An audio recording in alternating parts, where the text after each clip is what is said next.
National President Jokaseng NPP Conrad Sangma bolong ru umati nang ba jong kajala menta kasngi ka shterik ujemang arajar arfulai ura hiar menyalam election nagam da ukon nang kaseng NPP uba samlin melang ha Sohïong abakran akan dikajelang ukon Sangma oleh thu baka Western Bypass kabala tek tengka hadu praspa Klur tengka kanya kemba prapo persen napo Sohïong Constituency ba lengma kan dikana sibun korega par hapo Sohïong Hakan kejalan Conrad oleh turu bahapo arbanai kata hapo underposting kasang biang gajingti doyong lembaga kata scientific mining. The National People's Party believes in developmental politics.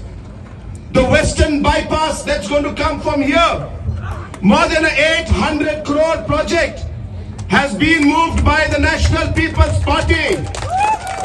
And we will bring this project to transform the lives of the people living in this area. Almost 80% of the Western Bypass will go from this constituency. Can you imagine?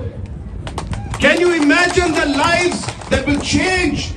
The employment that will be generated? The tourism that will develop?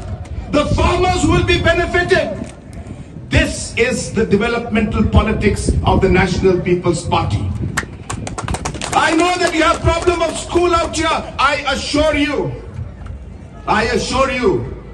that as we move forward, the demands that have been mentioned out here today, whether it is regarding different health facilities, regarding different educational facilities, I cannot promise during election campaign, as you know.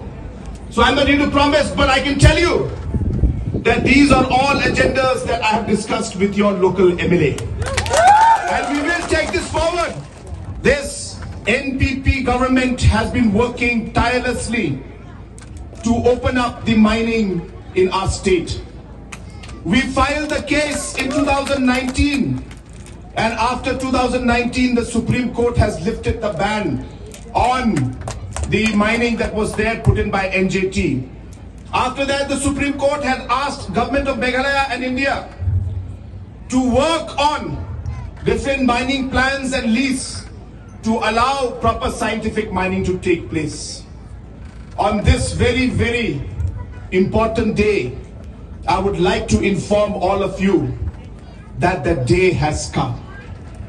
Government of India has finally approved the mining lease for 4 miners. Government of India is now under the process, and Government of Meghalaya is now under the process to do the final paperwork for the scientific mining to start. And within a matter of 60 days from now, scientific mining process will start in the state.